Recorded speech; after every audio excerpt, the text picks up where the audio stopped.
hypertensive, they have high blood pressure, are they going to have an increased preload or an increased afterload? Looking at these definitions, what do you think?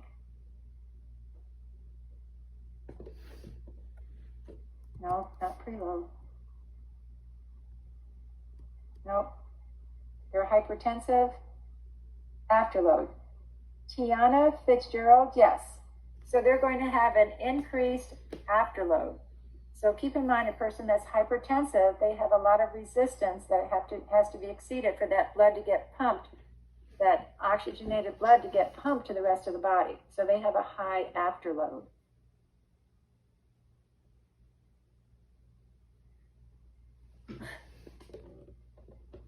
Huh.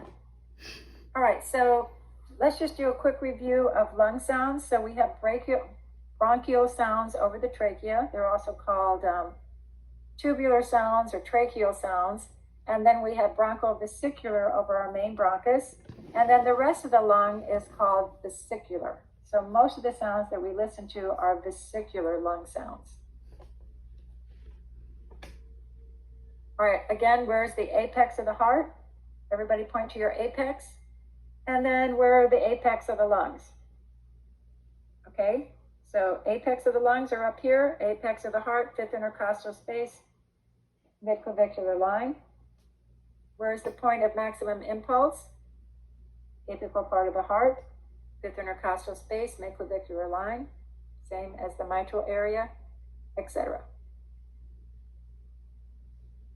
Oh my gosh, I don't know about these lines. All right, the home health nurse has developed a teaching guide for a client with cardiovascular risk factors that focuses on the importance of regular physical activity with gradually increasing activity levels.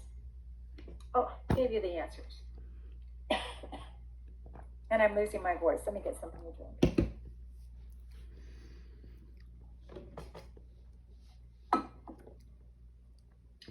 All right, so what is the formula for cardiac output? Everybody type the formula. Cardiac output equals what? Wendy, good. Heart rate times stroke volume. The heart rate times stroke volume in what time frame?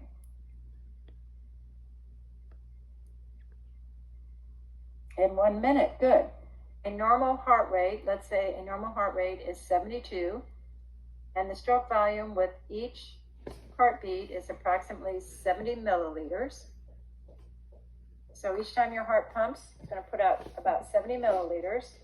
So multiply 72 times 70, and your cardiac output in 1 minute should be approximately how many liters of blood?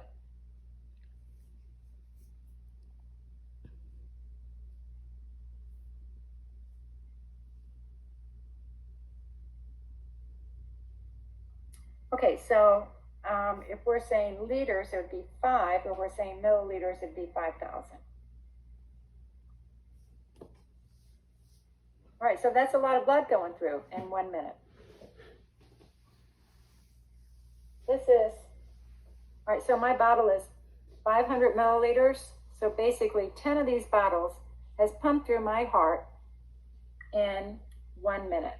You can see how many milliliters this is. By the way, this stuff is really good. Okay.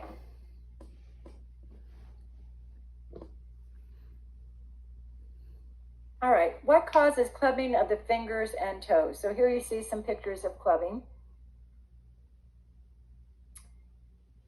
Long-term, Colin, good. Lucas, good. Karis, good. Great. All right, so again,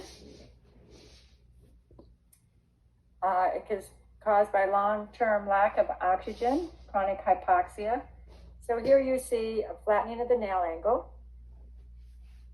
And when that nail angle becomes greater than 180 degrees, then we call that late clubbing. Good, Mark. Lack of oxygen to the tissues. All right, next question. What are some signs and symptoms of hypoxemia? All right, so I put them down here for us, and just to save a little time. So according to your book, a person that feels hypoxic, they're going to feel distressed. They'll have their pulse rate's going to increase. They're going to have rapid pulse, they'll have rapid respirations, they'll have shortness of breath, they'll feel lightheaded, they'll have flaring of their nares, they'll be using their accessory muscles to breathe, substernal and their intercostal muscles. You'll see the muscles in their neck, they're fighting for every breath. And of course, they're going to have cyanosis. But so remember, cyanosis is identifying the hemoglobin that's present is not being oxygenated.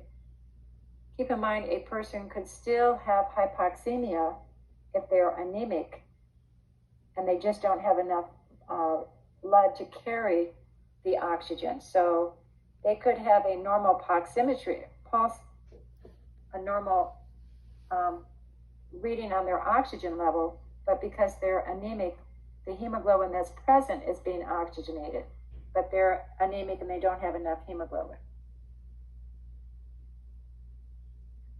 So they may not have cyanosis, but usually we're going to see cyanosis also. Cyanosis not only of the fingers, we could see it around the ears, the lips, nail beds, mucous membranes. All right, so the patient is experiencing severe shortness of breath, but is not cyanotic. Which lab value would explain this? What do you think? Put your answer in. Oh, good. Good. All right, so everybody's picking number 4, that hemoglobin and hematocrit, which I mentioned earlier.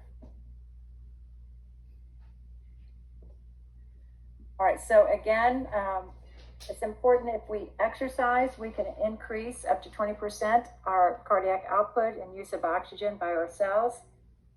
And remember that people that are in fitness training, they oftentimes go up to the mountains to work out, so that increases the amount of red blood cells they have and makes their ability to perform under stress much better. All right, so let's talk about incentive spirometry, also called SMI. So ideally, it's really important that we have our patients do some deep breathing. So this incentive spirometer is really helpful to do these slow, steady inhalations 4 or 5 times per hour, 5 to 10 breaths each time for 2 to 6 seconds. So it's important that they inhale slowly and deeply to elevate that enclosed cylinder. And when they're done going through this exercise of 4 or 5 times, we want them to cough after the effort and work up any of the secretions that are in their airway. So there's different types of incentive spirometers. There's the flow-oriented or the volume-oriented. Most of our patients should have these to help improve their lung capacity, especially after they've had surgery. Now, we use this to help prevent collapse of the lung or atelectasis, and it's important that we teach people how to use the incentive spirometer. So here you see 4 things. Now, if you take a minute and put these in order of how they should be done. Place the steps of the use of the incentive spirometer in the order in which they should be done. So if you take a minute and just put those in order. I need a drink.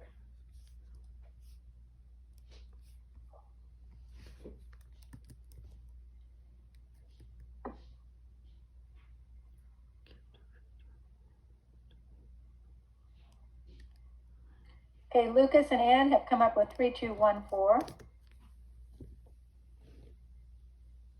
Jennifer, Tam, 3214. Okay, everybody, 3214, 3214. All right, so you say hold the incentive spirometer level. 3, maintain a firm seal. 3, 2. Inhale slowly to facilitate sustained maximal inhalation. And 4, keep the visual indicator at the inspiratory goal for several seconds. Okay, good.